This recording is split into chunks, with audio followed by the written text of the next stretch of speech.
অৱতাৰ সলাই মানুহৰ ৰূপত নৰেন্দ্ৰ মোদী পৰমাত্মাৰ পৰা তললৈ নামিল প্ৰধানমন্ত্ৰী এইবাৰ নিজকে মানুহৰ সৈতে ৰিজালে মোদীয়ে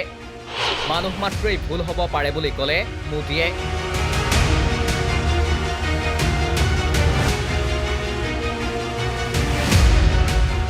চৌখিন প্ৰধানমন্ত্ৰী হিচাপে খ্যাত নৰেন্দ্ৰ মোদীয়ে কি কৰা নাই প্ৰধানমন্ত্ৰীত্বৰ কালত দেশে বিদেশে ঘূৰাৰ পৰা আৰম্ভ কৰি নামি দামী বেশভূষা পিন্ধালৈকে আকৌ কেতিয়াবা যদি জেট বিমানত উঠি ফটো উঠিছে কেতিয়াবা আকৌ সাগৰৰ তলিত গৈ ফটো উঠিছে নৰেন্দ্ৰ মোদীয়ে কিন্তু ইমানতেই সীমিত হৈ থকা নাই বিভিন্ন সময়ত বিভিন্ন ৰূপত দেখা পোৱা প্ৰধানমন্ত্ৰী মোদীক বেশভূষাৰ উপৰিও দেখা পোৱা গ'ল এক অন্য ৰূপত পৰমাত্মাৰ দান হিচাপে নিজকে অভিহিত কৰি নিজকে চিনাকি দিয়া নৰেন্দ্ৰ মোদীয়ে এইবাৰ নিজৰ ৰূপ পুনৰ সলনি কৰিছে এটা বিশেষ সাক্ষাৎকাৰত প্ৰথমতে চাই লওক নিউজ 18ৰ এটা সাক্ষাৎকাৰত কি কৈছিল নৰেন্দ্ৰ মোদীয়ে पहले जब तक मां जिंदा थी मुझे लगता था कि शायद बायोलॉजिकली मुझे जन्म दिया गया है मां के जाने के बाद इन सारे अनुभवों को मैं जोड़ करके देखता हूं तो मैं कन्विंस हो चुका हूं गलत हो सकता हूं लोग लेफ्टिस्ट लोग तो मेरे धज्जियां उड़ा देंगे मेरे बाल नोच लेंगे मैं कन्विंस हो चुका हूं कि परमात्मा ने मुझे भेजा है ये ऊर्जा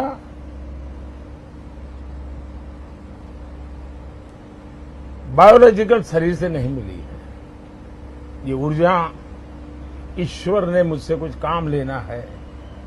इसलिए मुझे विधा भी दी है इसलिए मुझे सामर्थ्य भी दिया है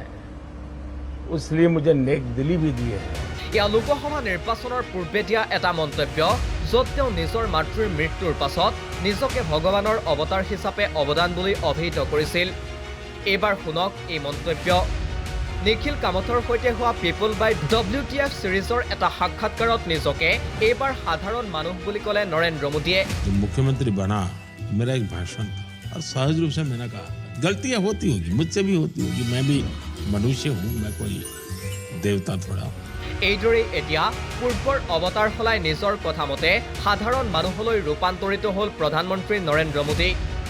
উল্লেখ্য যে সাক্ষাৎকাৰটোত নৰেন্দ্ৰ মোদীয়ে আন কেইবাটাও কথা উল্লেখ কৰিছে 2024 চনত নিৰ্বাচনত জয়ৰ পাছত চীনৰ তদানীন্তন ৰাষ্ট্ৰপতি জিনপিঙে ভাৰতলৈ নহয় নৰেন্দ্ৰ মোদীৰ গাঁৱলৈও অহাৰ বাবে মন মেলাৰ কথা জনাইছিল নৰেন্দ্ৰ মোদীক সাক্ষাৎকাৰটোত মোদীয়ে কয় যে সৰুতেই তেওঁ ঘৰ-বাৰী সম্পৰ্ক এৰি দিছিল গুজৰা কাণ্ড সন্দৰ্ভতো তেওঁ কয় যে সেই সময়ত অৰ্থাৎ 2002 চনৰ 24 ফেব্ৰুৱাৰীত মোদী প্ৰথমবাৰৰ বাবে বিধায়ক হৈছিল 27 জানুৱাৰীত বিধানসভা সদনত ভৰি দিছিল সেইদিনাই ঘটনা সংঘটিত হৈছিল যেতিয়া বাহিৰলৈ ওলাই গৈ তেওঁ ঘটনাস্থলীলৈ যাবলৈ বিচাৰিছিল কিন্তু সেই সময়ত আছিল ONGCৰ এজনীয়া আসনযুক্ত এখন হেলিকপ্টাৰ যিহেতু কোনো ভিভিআইপিক তেনে হেলিকপ্টাৰত ভ্ৰমণ কৰিবলৈ অনুমতি নিদিয়ে লগে লগে তেওঁ ঘটনাস্থলীলৈ যাবলৈ সক্ষম হোৱা নাছিল পৰৱৰ্তী সময়ত মুখ্যমন্ত্ৰী নৰেন্দ্ৰ মোদীয়ে ঘটনাস্থলী পৰিদৰ্শন কৰি নিজকে নিয়ন্ত্ৰণ কৰি ৰাজ্যখনৰ পৰিস্থিতি নিয়ন্ত্ৰণৰ বাবে কাম কৰিছিল বুলি মন্তব্য কৰিছে এই বিশেষ সাক্ষাৎকাৰটোত সেয়া যিয়েই নহওক নৰেন্দ্ৰ মোদীয়ে পূৰ্বে নিজকে পৰমাত্মাৰ অৱদান হিচাপে অভিহিত কৰা নৰেন্দ্ৰ মোদীয়ে অৱশেষত কৈ দিলে তেওঁ মানুহ গতিকে মানুহৰ দুই এটা ভুল হ'ব পাৰে